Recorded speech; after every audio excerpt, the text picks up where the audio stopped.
يسرناه قرآنا عربيا لعلكم تعقلون. Comment maintenant reconnaître un mot féminin? Très important. Comment reconnaître un mot féminin? Et vous allez voir pourquoi j'ai pas posé la question. Comment reconnaître un mot masculin et féminin? Comment reconnaître un mot féminin? La base qu'il faut retenir, c'est celle-ci. À la base, nous considérons qu'un mot est masculin, est muzakkar, tant qu'on n'a pas une preuve du contraire. C'est quoi les preuves du contraire? On peut reconnaître un nom féminin grâce à des signes ajoutés en plus des lettres de radicales, je vais en parler de cela, du mot singulier, qu'on appelle, ces signes-là, alamat ou ta'nith az-zaïda. D'accord? Donc, dans la langue arabe, il faut savoir que la plupart des mots sont composés de 3 lettres de racine, 3 lettres de radicales, d'accord? Auxquelles on a pu ajouter des lettres en plus, etc., pour donner un sens quelque peu différent. Mais la base, quand on revient, il y a au minimum 3 lettres de radicales, d'accord, dans la langue arabe. Lorsqu'on va ajouter les signes que vous allez voir à ce radical-là, en plus des 3 lettres de radical, du mot singulier, très important, il faut tout retenir, c'est pour ça que je l'ai mis en gras, du mot singulier, à ce moment-là, nous considérons que ce mot-là est véritablement féminin. Donc, quels sont les signes qui vont me féminiser un mot, qui vont m'indiquer que le mot est féminin? La réponse, le alif mamdouda. Le alif mamdouda, un alif et une hamza. Quand? Je répète la définition. Quand vous verrez ça, ajoutez en plus des 3 lettres de radical, les 3 lettres de la racine, d'accord? En plus de la racine, du mot singulier. Si le mot il a un sens de pluriel, ça compte pas. Le alif maqsoura, d'accord? Le alif comme ça renversé en fin de mot. Lorsque vous voyez ça, et qu'il y a les 3 lettres de radical juste avant, que ce mot-là renvoie bien au sens du singulier, à ce moment-là, vous considérez que le mot est féminin. Et le signe de référence du féminin, très connu, le tamarbota. Quand vous voyez ce mot-là ajouté en plus de la racine, également, vous considérez que ce mot est féminin, tant que le mot est singulier. Maintenant, quelqu'un va pouvoir se demander, mais comment je vais reconnaître si avant il y a les 3 lettres de radical et la racine du mot? La réponse, nous allons le voir dans ce qui suit, Inch'Allah. Donc, les différents signes ajoutés au radical du mot. Le tamarbota, d'accord? Par exemple, jumla, phrase. Le mot est féminin. Jumla, car il a été rajouté en plus des 3 lettres de radical. Il peut y avoir plusieurs lettres avant, mais du moment que dans toutes les lettres, il y a au moins mes 3 lettres de radical. Madrasa, vous voyez là, il y a plus de lettres. 1, 2, 3, 4. Mais il y a mes 3 lettres de radical. L'école, c'est féminin. Vous voyez, ça a été ajouté en plus du mot singulier, d'accord? Et ici, on a le radical, le darasa, le fait d'étudier. Madrasa, école. Shahada, une attestation, un témoignage. C'est féminin. Pourquoi? Car c'est bien un mot singulier. Ok, première chose. Ça a été ajouté en plus du mot singulier. Et ici, on voit qu'il y a les 3 lettres de la racine juste avant. Lesquelles? Le sha, le ha et le da. Comment je le reconnais? Ben, ça, c'est à force d'étudier la grammaire. Jumu'ah, le vendredi. D'accord? Le vendredi est féminin en arabe. Pourquoi? Car ici, il est au singulier. Et en plus du singulier, on a rajouté ce signe-là. D'accord? Et il y a bien les 3 lettres de radical juste avant. Le alif maqsoura également est un des signes du féminin qu'on ajoute à la fin d'un mot. Souvenir, dhikra, c'est un mot féminin en arabe. Pourquoi? Car il se termine par le alif maqsoura et le mot est singulier, ajouté au mot singulier, souvenir, j'ai pas d'idée souvenir, et on voit bien les 3 lettres de radical avant. Dhikra. Fatwa, un avis juridique. Une fatwa, un avis juridique. Il est également féminin. Pourquoi? Il se termine par le alif maqsoura et on voit les 3 lettres de la racine juste avant. Et le mot est singulier. Jaou'a, quelqu'un qui est affamé. Une fille qui est affamée. Une femme qui est affamée. Jaou'a, on voit le alif maqsoura rajouté au mot singulier et il y a les 3 lettres de radical juste avant. Kubra, kubra, plus grande. Plus grande, ça veut dire, l'adjectif qui veut dire plus grande. Il y a le alif maqsoura rajouté au mot singulier et il y a bien les 3 lettres de radical juste avant. Si il n'y a que 2 lettres ou une lettre avant, ça ne marche pas. D'accord? Il faut absolument qu'il y ait les 3 lettres de radical. J'ai pas dit 3 lettres, j'ai précisé les 3 lettres de la racine. Vous allez voir ça après, Inch'Allah.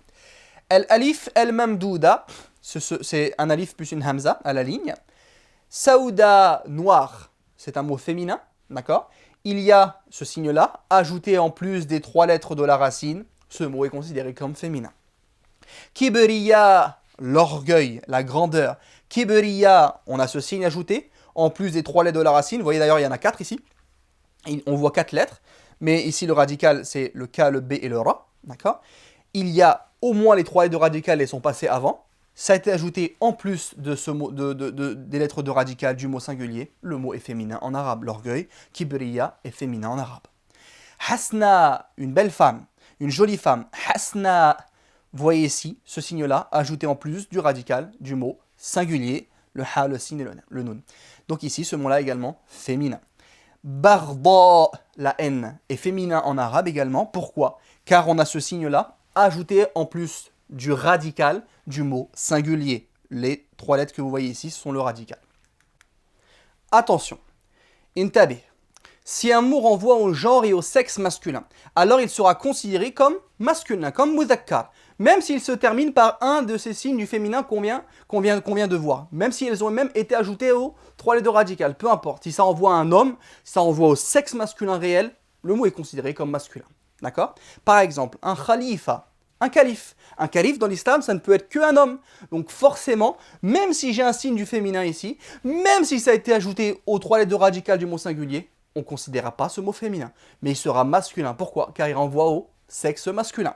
Un autre exemple, Oussama. Oussama, c'est pas une fille. Donc forcément, c'est un homme. Même s'il se termine par un des signes du féminin, c'est comme ça. Ici, ce mot-là sera considéré comme masculin. Donc quand vous voudrez dire Oussama est grand, Oussama est intelligent, le mot intelligent, le mot grand, vous l'accorderez au masculin et non pas au féminin. D'accord? Ça renvoie à un homme. Pareil pour le mot Hamza. Hamza. Et pareil également pour le mot Talha, qui est également un nom d'un homme. Vous voyez, ces mots-là, ils se terminent par un des signes du féminin. Il y a même les 3 lettres de radical avant, mais on considérera ce mot comme masculin. D'accord? Même s'il y a un des signes du féminin. Contrairement aux 2 autres signes du féminin, donc là on est encore dans les choses auxquelles il faut faire attention, contrairement aux 2 autres signes du féminin, le tamarbota, que vous voyez ici, les mots qui se terminent par un tamarbota, même s'il n'y a pas les 3 lettres de radical avant, seront généralement considérés comme féminins. Pourquoi? Car le tamarbota est la marque du féminin par excellence. C'est la marque du féminin la plus courante. Donc ici, on enlève une petite condition avec lui. On n'est pas obligé d'avoir les 3 lettres de radical avant. Il peut y avoir que 2 présentes avant. D'accord? On n'est pas obligé d'avoir les 3 lettres forcément présentes avant. Regardez ici, loura. Donc on retient notre définition. On considère un mot masculin. D'accord? Sauf si on voit un des 3 signes ajouté en plus des 3 lettres de radical du mot singulier. Là, on a ce signe, mais le mot il est singulier, mais il nous manque une partie de la définition. Il me faut 3 lettres de radical avant. Et là, j'en vois combien? J'en vois que 2. Est-ce qu'on considère ce mot féminin? Oui. Pourquoi? Parce qu'il porte la marque de référence, c'est la marque d'or du féminin qui est le tamarbota. Donc, loura, langue vivante, est féminin en arabe. Sana, année, la même chose. On n'a que 2 lettres avant, mais c'est pas grave. Du moment qu'il se termine par tamarbota, je le considère comme féminin, une année. Salah, la prière. La prière est un mot féminin. Mais vous allez me dire, mais je vois 3 lettres, moi. Donc c'est bon, ça rentre dans la définition. Non. Il y a le sod, première lettre. Il y a le lem, deuxième lettre. Et vous allez me dire, bah, il y a le alif, troisième lettre, c'est bon. Le alif, le alif n'est jamais une lettre de radical. Le alif n'est jamais une lettre de racine dans la langue arabe. Je ne parle pas de la hamza, je parle du alif comme ça. Le alif n'est pas une lettre de radical, donc c'est comme si ça ne comptait pas. En gros, il remplace la lettre de radical qui est cachée. Donc la prière, salah, as-salah, est féminin en arabe, parce qu'il se termine par le tamarbota. La zaka, le même principe, d'accord? L'aumône obligatoire, le même principe, c'est un mot féminin, parce qu'il se termine par le tamarbota, même s'il n'y a pas les 3 lettres de radical avant. Le alif, on a dit que ça ne comptait pas. Autre chose à laquelle il faut faire attention. Il faut s'assurer que le signe du féminin, d'accord, ait bien été ajouté à un mot singulier. C'est ce qu'on a dit dans la définition. Il faut que ce soit un mot singulier. Car si on voit un des signes du féminin ajouté en plus du radical, certes, mais du mot qui a le sens du pluriel, ça compte pas. Le mot, il reste masculin. C'est la base, d'accord? Il faut que ce signe-là ait été ajouté au mot singulier. Regardez. Anbiya. Je vous ai dit que Anbiya, ça signifiait prophète avec un S. Quelqu'un pourrait dire, ah, je vois un des signes du féminin, je vois les 3 lettres de radical avant, d'accord, je vois les trois lettres avant, donc ce mot-là est féminin. Erreur. Pourquoi? Car ici, ce mot-là a un sens de pluriel. Et nous, on a dit qu'il faut que ce signe-là ait été ajouté au mot singulier. Le mot singulier, c'est nabi. D'accord? Lorsqu'on aurait vu, si on avait vu ajouter au mot singulier nabi, prophète, ce mot-là, à ce moment-là, on aurait pu considérer, d'accord, que ce mot-là est féminin. Mais les prophètes, ce sont forcément des hommes. Nbiya, prophète. Donc ce mot-là est masculin. Certes, il a un signe du féminin. Certes, il y a les 3 lettres avant, mais ça indique un sens de pluriel et pas un sens de singulier. Yatama, des orphelins. Le singulier, c'est yatim. Le signe du féminin ici a été ajouté à un mot au pluriel, pas un mot au singulier. On ne le considère pas comme féminin. Il reste, on revient à la base, le mot est masculin. Aïmma, des imams. Le pluriel de imam, d'accord? Aïmma, on a le signe d'or du féminin. On a les lettres de radical avant. Est-ce que ce mot-là est féminin? La réponse est non, d'accord? La réponse est non. Ce signe-là a été ajouté à quoi? Au mot pluriel et pas au mot singulier. Ikhwa, des frères. Quelqu'un pourrait dire que des frères sont les frères sont quelque chose de féminin. En aucun cas. Même s'il y a le signe du féminin qu'on voit ici, le mot est masculin. Non seulement parce qu'il renvoie au sexe masculin, mais en plus, le signe a été ajouté à quoi? Au mot pluriel. Un frère, c'est akh. Ikhwa ici, c'est du pluriel. Donc on ne considérera pas ce mot-là comme féminin. D'accord? Parce qu'il faut que ça a été ajouté au singulier. Autre chose à laquelle il faut faire attention, il faut s'assurer que les lettres que vous voyez avant un des signes ajoutés, ce soit bien des lettres de la racine, d'accord? Et pas d'autres lettres qui ont été ajoutées à cette racine-là. L'étude de la grammaire et des schèmes arabes, les modèles que l'on va voir, va nous permettre d'identifier les lettres de radical, la racine, ainsi que celles qui ont été ajoutées à ce radical. Donc quand vous allez voir un mot, grâce à la grammaire, vous allez apprendre à enlever tout ce qui a été ajouté. Et donc de retrouver la racine, l'origine, la base de ce mot-là. Ça, c'est grâce aux cours de grammaire qui vont suivre, bi'idhnillah, que vous allez apprendre cela. Et donc identifier les lettres de la racine, des lettres qui ont été ajoutées à celle-ci. Par exemple, ma'na, un sens, une signification de quelque chose. Ma'na, je regarde, c'est un mot singulier, un élément de la définition. On a le signe du féminin, un des signes du féminin. Deuxième élément de la définition. Ici, on a 3 lettres avant. On pourrait penser, c'est bon, le mot est féminin.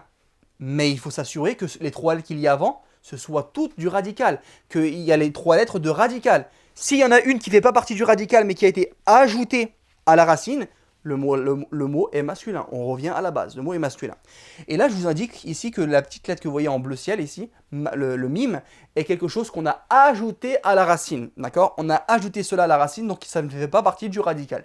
Et souvent, vous trouvez des mots dans la langue arabe où le ma a été ajouté à la racine, pour indiquer notamment les noms de lieux, etc. Maqha, le café, l'endroit, le lieu, le café. Un maqha, ici, on a un des signes du féminin, on a 3 lettres avant, c'est un mot singulier, mais le mot, il n'est pas féminin. Pourquoi? Car les 3 lettres que vous voyez avant, elles ne font pas toutes partie du radical. Il n'y a pas les 3 lettres de radical, on n'en a que 2. Le mime, encore une fois, ça a été ajouté à la racine. Mabna, une construction. Vous voyez encore ce mime-là qui a été ajouté à la racine. Mabna, on a certains mots singuliers, certains des signes du féminin, mais les 3 lettres avant ne font pas toutes partie du radical. On n'en a que 2, le ba et le noun ici. Le mime a été ajouté à la racine. Donc on revient à la base, le mot est muzakkar, le mot est masculin. Mustashfa, un hôpital. Est-ce que le mot hôpital dans la langue arabe est féminin ou masculin? On a un des signes du féminin. Le mot est bien singulier. On a plein de lettres avant. On me dit, ah c'est bon, on a tellement de lettres qu'il y a forcément les 3 du radical. Eh ben non. Ici, le radical, les mots que vous voyez ici, là, musta, ce préfixe-là, c'est quelque chose qu'on ajoute dans la langue arabe, d'accord, à une certaine forme dérivée, que l'on verra plus tard, mais c'est ajouté, musta. Ça, c'est ajouté à la racine. Donc ça n'en fait pas partie, ça on l'élimine, d'accord? Et donc il nous reste combien de lettres, ce que vous voyez en violet? Que 2. On n'a pas les 3 lettres de radical. Donc ce mot-là n'est pas féminin, mais il est masculin, d'accord? Assalamu alaikum, merci d'avoir visionné la vidéo. Nous vous invitons à nous soutenir en vous abonnant à nos réseaux sociaux et en partageant autour de vous nos contenus qui vous paraissent le plus profitables. Barakallahu fikum.